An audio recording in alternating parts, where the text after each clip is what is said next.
Hi hello friends, ಹೇಗಿದ್ದೀರಾ friends? ಇವತ್ತು ನಾನು ಮಾಡ್ತಾ ಇರುವ ರೆಸಿಪಿ ಎಲ್ಲರಿಗೂ ಗೊತ್ತಿರುವಂತಹ ರೆಸಿಪಿನೇ ಪುಳಿ ಮುಂಚಿ ಅಂತಲೇ ಹೇಳ್ಬೋದು. ತುಂಬ ಕ್ರಿಸ್ಪಿಯಾಗಿ ಮಾಡುವಂಥ ಈ ಮೀನಿನ ಪೊಡಿ ಮೀನಿದು ಬೆರಕ್ಕೆ ಮೀನು, ಇದರದ್ದು ಹೇಗೆ ಮಾಡೋದಂತ ನಾನು ಶೇರ್ ಮಾಡ್ತಾ ಇದ್ದೇನೆ. ನೋಡಿ, ಫಸ್ಟಿಗೆ ಈ ಪೊಡಿ ಮೀನೆಲ್ಲ ತಂದರೆ ಇದೊಂದು ರಗಲೆ, ಇದನ್ನು ಕಟ್ ಮಾಡುವುದೇ ಸಣ್ಣ ಸಣ್ಣ ಮೀನಲ್ವಾ, ಕಟ್ ಮಾಡಲಿಕ್ಕೆ ತುಂಬ ಹೊತ್ತಾಗ್ತದೆ. ಈ ಕತ್ತರಿಯಲ್ಲಿ ಎಲ್ಲ ಕಟ್ ಮಾಡಿದ್ರೆ ಫಟಾಫಟ್ ಅಂತ ಆಗ್ತದೆ. ಈ ಮತ್ತೆ ಕತ್ತಿಯಲ್ಲಿ ಎಲ್ಲ ಕಟ್ ಮಾಡಲಿಕ್ಕೆ ಹೋದರೆ ತುಂಬ ಕಷ್ಟ, ಇಡೀ ದಿನ ಇದರ ಹಿಂದೆ ಆಗ್ತದೆ. ನಾವೇನು ಜಾಸ್ತಿ ತಂದಿರಲಿಲ್ಲ, ನಾವು ಮೊನ್ನೆ ಫಿಶ್ ಮಾರ್ಕೆಟ್ಗೆ ಹೋದ ವಿಡಿಯೋ ಕೂಡ ನಾನು ನಿಮ್ಮ ಜೊತೆ ಶೇರ್ ಮಾಡಿದ್ದೇನೆ. ನೀವು ಅದನ್ನು ಕೂಡ ನೋಡಲಿಲ್ಲ ಅಂದರೆ ನೋಡ್ಕೊಂಡು ಬನ್ನಿ. ಅಲ್ಲಿಗೆ ಹೋದಾಗ ಅವರು ಟೇಸ್ಟಿಗೋಸ್ಕರ ಸ್ವಲ್ಪ ಮೀನು ಎಕ್ಸ್ಟ್ರಾ ಇದು ಹಾಕಿ ಕೊಟ್ಟಿದ್ದರು, ಅದನ್ನು ನಾನು ಎಣಿಸಿದೆ. ಇದರಲ್ಲಿ ಎಟ್ಟಿ ಕೂಡ ಉಂಟು ನೋಡಿ. ಈ ಥರ ನಾನು ಪೊಡಿ ಮೀನದ್ದು ಒಂದು ಖಡಕ್ಕಾಗಿರುವಂತಹ ಪುಳಿ ಮುಂಚಿ ಮಾಡೋಣ ಅಂತ ನಮ್ಮ ಮನೆಯಲ್ಲಿ ಎಲ್ಲ ನಮ್ಮ ಅಮ್ಮ ಮಾಡ್ತಾ ಇದ್ರು. ಅಂದರೆ ಒಂದು ಪಾತ್ರೆಯಲ್ಲಿ ಪಾತ್ರೆ ಮೀನೆಲ್ಲ ಮೆಣಸಿನ ಮುಡಿ ಎಲ್ಲ ಇಟ್ಟು ಪುಳಿ ಮುಂಚಿ ಹಾಕಿ, ಅದು ಕೆಳಗಡೆ ಕೂಡ ಇದು ದಿಕ್ಕೆಲಲ್ಲಿ ಮಾಡ್ತಾ ಇದ್ದದ್ದು, ಅಂದರೆ ಒಲೆಯಲ್ಲಿ ಕಟ್ಟಿಗೆ ಅದು ಕೆಳಗಡೆ ಕೂಡ ಬೆಂಕಿ ಆಗ್ತಾಯಿತ್ತು, ಮೇಲೆ ಕೂಡ ಅದರ ಮುಚ್ಚಲಕ್ಕೆ ಕೂಡ ಗೆಂಡ ಹಾಕಿ ಇಡ್ತಿದ್ರು. ಅದು ಏನಾಗ್ತಿತ್ತು ಅಂದರೆ ಭೂತಾಯಿ ಎದ್ದವರು ಜಾಸ್ತಿ ಮಾಡ್ತಾ ಇದ್ದದ್ದು, ಅದು ಎಲ್ಲ ತುಂಬ ಖಡಕ್ ಥರ ಆಗಿ ಎಂತ ಕ್ರಿಸ್ಪಿಯಾಗಿ ಒಳ್ಳೇದಾಗ್ತಾ ಇತ್ತು.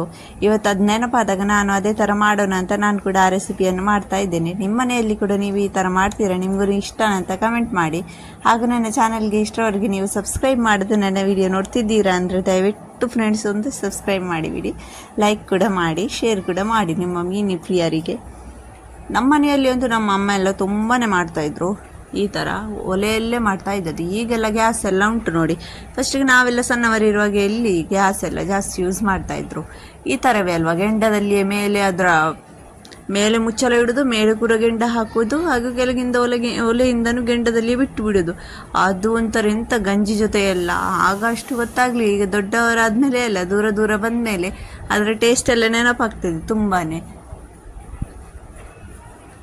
ನೋಡಿ ಫ್ರೆಂಡ್ಸ್, ನಾನು ಇದೇ ಥರ ಎಲ್ಲ ಮೀನನ್ನು ಈ ಥರ ಕಟ್ಟಿಂಗ್ ಮಾಡಿ ತೆಗಿತಾ ಇದ್ದೇನೆ.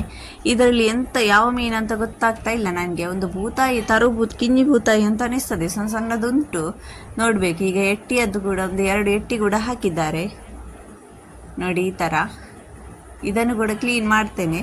ನಾನು ತುಂಬ ಸುಲಭವಾಗಿ ಮಾಡೋದು. ಮೊದಲೆಲ್ಲ ಕಡೆದೆಲ್ಲ ಮಾಡ್ತಾಯಿದ್ರು, ಈಗ ನಮ್ಮ ಮನೆಯಲ್ಲೆಲ್ಲ ಕಡೆಯುವುದೆಲ್ಲ ಇಲ್ಲ, ಹುಡಿಯಲ್ಲೇ ಮಾಡೋದು. ನಾನು ತುಂಬ ಈಸಿಯಾಗಿ ಮಾಡ್ತಾ ಇದ್ದೇನೆ. ನೀವು ನೋಡಿ ಒಮ್ಮೆ ವಿಡಿಯೋ, ನಿಮಗೆ ಕೂಡ ಗೊತ್ತಾಗ್ತದೆ. ಟೇಸ್ಟ್ ಅಂತೂ ಎಲ್ರಿಗೂ ಇಷ್ಟ ಆಯಿತು ತುಂಬಾ.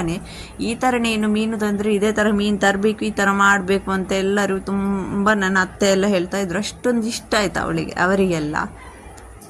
ನೋಡಿ ಫ್ರೆಂಡ್ಸ್, ಇದೆಲ್ಲ ಕ್ಲೀನ್ ಮಾಡೋದು ರಗಲೆ ಅಲ್ವಾ. ಈ ಥರ ಸಣ್ಣ ಮೀನೆಲ್ಲ ತಂದರೆ ಅವರು ಕಟ್ಟಿಂಗ್ ಮಾಡಿ ಅಂತೂ ಕೊಡೋದೇ ಇಲ್ಲ ಮಾರ್ಕೆಟಲ್ಲಿ ಎಲ್ಲ. ನಾವು ಮನೆಯಲ್ಲೇ ಬಂದು ಈ ಥರ ಚೆನ್ನಾಗಿ ಅದನ್ನೆಲ್ಲ ಕಟ್ ಮಾಡಬೇಕು. ನೋಡಿ, ಕ್ಲೀನ್ ಆಯಿತು ನೋಡಿ, ಇಷ್ಟೇ ಆಯಿತು. ಎಷ್ಟು ಅದರನ್ನೆಲ್ಲ ಬಿಸಾಡಲಿಕ್ಕೆ ಆಗುವಾಗ ಇಷ್ಟೇ ಆದದ್ದು ನೋಡಿ. ಈಗ ಒಂದು ಪಾತ್ರೆ ತಗೊಳ್ಳೋಣ.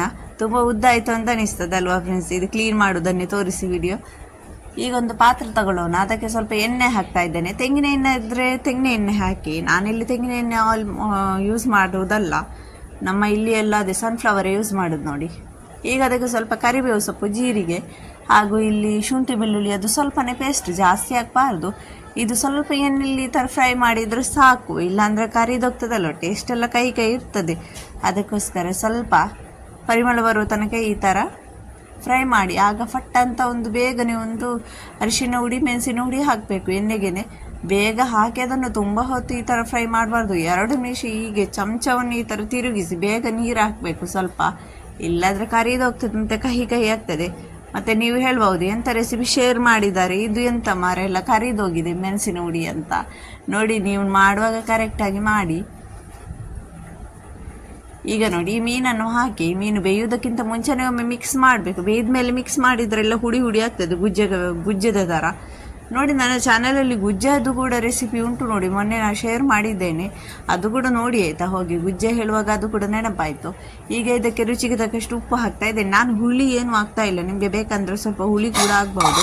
ಅದು ನಾವು ಏನಂದರೆ ಮೆಣಸನ್ನು ಗ್ರೈಂಡ್ ಮಾಡುವಾಗ ಹುಳಿ ಎಲ್ಲ ಹಾಕ್ತೇವಲ್ವ, ಇದು ಹುಳಿ ಹಾಕದೇ ನೋಡಿ ಎಷ್ಟು ಕಡಕಾಗಿ ಎಂಥ ಟೇಸ್ಟ್ ಬಂದಿದೆ ಗೊತ್ತುಂಟಾ. ಈಗ ನೋಡಿ, ಇದನ್ನು ಈ ಥರ ಸ್ವಲ್ಪ ಉಪ್ಪೆಲ್ಲ ಸಪ್ಪೆ ಇದೆಯಾ ಸರಿ ಇದೆಯಾ ನೋಡ್ತೇನೆ.